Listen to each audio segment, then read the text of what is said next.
Podemos sentar.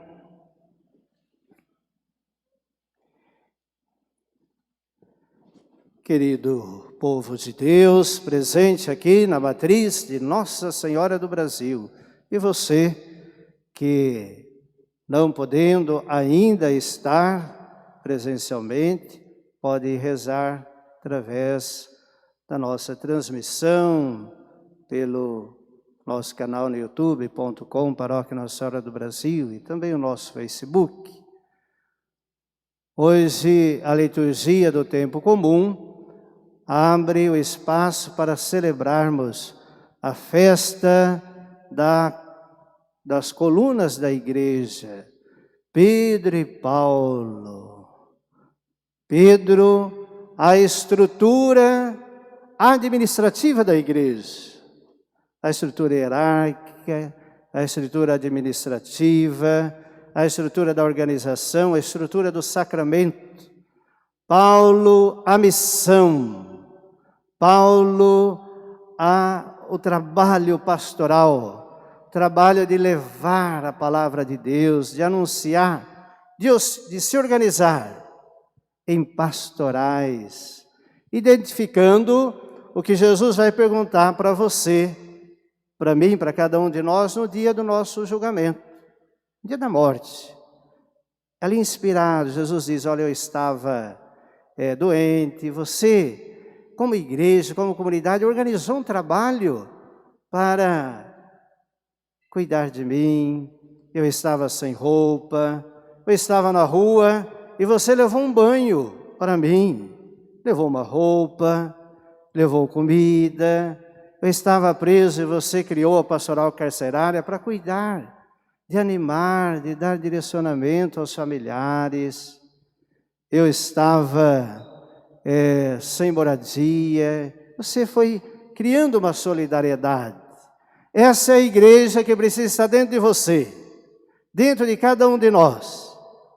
É uma igreja a qual cada um tome consciência de que no batismo nós iniciamos esse caminho, que é o sacramento da iniciação à vida cristã. Depois os demais.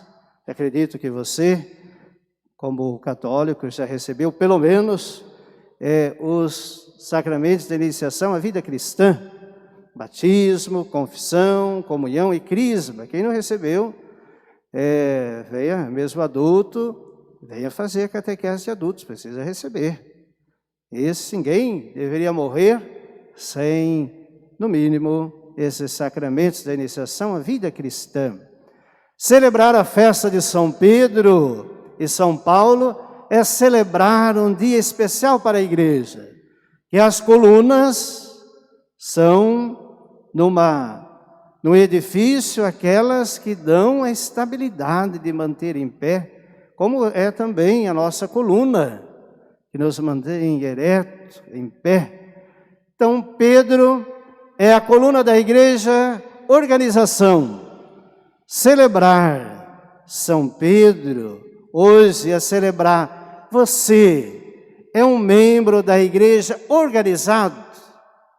Através de você, Jesus se espalha dentro de uma organização. Isso é ser devoto de São Pedro. Não é só rezar o terço junino, uma vez por ano, é assumir. Esse Pedro, que na primeira leitura, hoje, ele sofre o mandato da prisão dado por Herodes. E não pense que esse Herodes é aquele mesmo, acho que você já deu uma olhada lá, mas não é o mesmo que perseguiu Jesus. Esse já era o neto. Era o neto. E olha, era sangue igualzinho. Só que o neto já tinha perdido um pouco a força.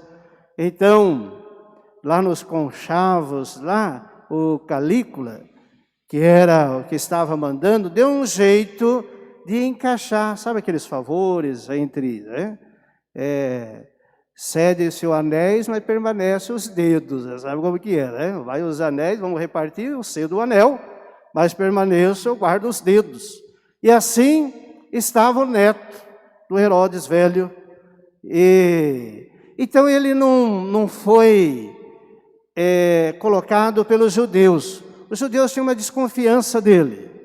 Aí o que ele fez? Eu preciso fazer algo para agradar esses que não aceitam os cristãos.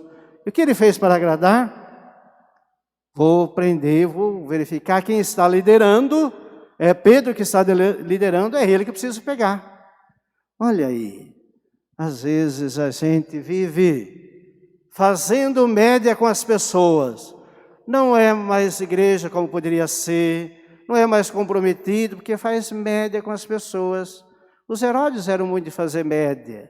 E para fazer média e ter uma visão melhor dos judeus, mete Pedro na prisão, já mata Tiago, o primeiro mártir da igreja. E enquanto Pedro estava na prisão, o que Romilda, que a igreja fazia? A igreja? Muito bem, vocês não estão ouvindo, mas o padre ouviu. A igreja rezava, é uma igreja que amava uns aos outros, ao invés da igreja falar, não, mas Pedro foi além, podia ter ficado quietinho, assim, só fazendo trivial, mas Pedro quis fazer demais. Não, a igreja de Jesus Cristo, essa igreja que não julga, uma igreja que ama, dobrou os joelhos, clamou, olha a nossa missão de intercessores. É uma igreja que falava pouco e testemunhava muito. E o anjo a libertou Pedro da prisão. Esse é o Pedro, a organização. Rezemos para termos uma vida de fé organizada, o horário certo para rezar de manhã. Aí eu levanto muito cedo, eu levanto 5 horas, levanta 20 para 5, para rezar bem. Renuncia. Jejum é abrir mão daquilo que é direito meu. Então eu abro mão de 20 minutos de sono para fazer uma boa oração. Ser devoto de Pedro é organizar essa vida de oração, a meditação da palavra, o exame de consciência à noite. Ser devoto de São Pedro é organizar a sua vida de igreja, ser dizimista, cuidar da igreja onde você celebra a sua fé. E Paulo, e Pedro, a Pedro Jesus confiou a chave. Pedro é uma pessoa que gozou da confiança de Jesus. Olha o discernimento do grande, o maior empreendedor da humanidade, nosso Salvador.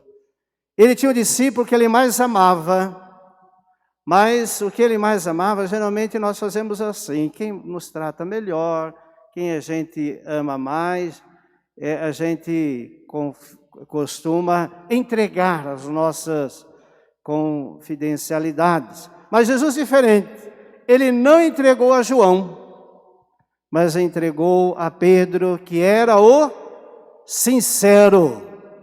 Pedro era um homem sem fingimento, cometeu os deslizes até por ser espontâneo. Também assumiu a sua fraqueza na hora que negou Jesus, mas Jesus vai por aquele que é sincero, é pronto, não fica fazendo cálculos para ter uma ação. Ele vai e faz. Pode até errar, mas errou por querer acertar. Esse é Pedro, que tem a chave para abrir e fechar. Rezemos São Pedro na nossa vida, que tenhamos essa chave petrina para abrir mais a nossa vida para Deus, para as coisas do alto. E fechar com a chave petrina, fechar-se para o pecado, para uma vida de preguiça, de indiferença.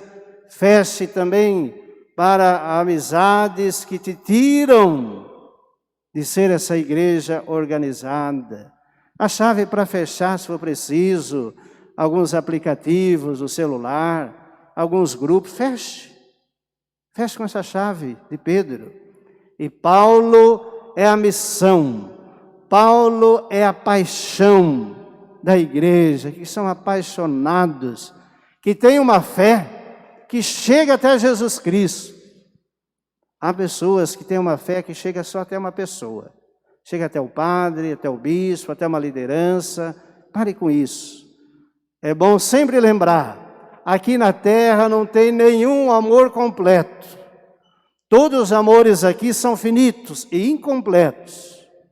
Tomemos consciência que a fé de Paulo chegava a Jesus Cristo, chegava à palavra, chegava aos sacramentos, chegava uma vida de comunidade pelo bem maior de ver Jesus Cristo anunciado, testemunhado e assumido, acolhido. E assim Paulo chega ao final da sua vida consciente e escreve uma carta de intimidade para o amigo Timóteo. Timóteo, estou completando a minha corrida. Já estou visualizando o prêmio. Pelas escolhas que fazemos aqui, já temos a visão, se é para o inferno ou para o céu que iremos. Paulo tinha essa consciência. Olha, amigo Timóteo, minha vida não foi fácil. Combati o bom combate, mas guardei a fé. Guardar a fé, conservar a fé. Olha que teve muita gente querendo me derrubar, me atrapalhar, mas eu estive sempre ao meu lado, nosso Senhor Jesus Cristo. Nos faz lembrar Jeremias semana passada. Jeremias que sofrendo calúnias, arquitetações dos próprios amigos para desqualificá-lo. Jeremias que diz, olha o que vocês fazem ou deixam de fazer, isso não me atinge, porque eu defino a minha vida por aquilo que Deus pensa e quer de mim. Assim Paulo agora me resta receber o prêmio, como um atleta que faz o seu esporte e chega no final da corrida. Que nós possamos desenvolver essa semana esse equilíbrio da igreja organizada e uma igreja testemunhal, que descruza os braços, que faça algo, que erga a palha para alguém. E Paulo que sofreu e muito, porque ele gozava nos momentos da desconfiança dos cristãos, que achavam que ele era um infiltrado, e também a desconfiança dos judeus, que via Paulo naquele momento também com alguém que poderia trair a tradição. Olha, Pedro é o escolhido pela sinceridade, não tinha muito estudo, era pescador, mas Paulo era um intelectual. Paulo estudou nas melhores escolas, uma delas a de Gamaliel. Paulo, homem culto, por isso e assim causou tanta boa impressão, formando diversas comunidades. Pedro e Paulo em nós faremos a igreja de Cristo ser o sinal da graça dele sobre a terra. Creio em Deus Pai Todo-Poderoso,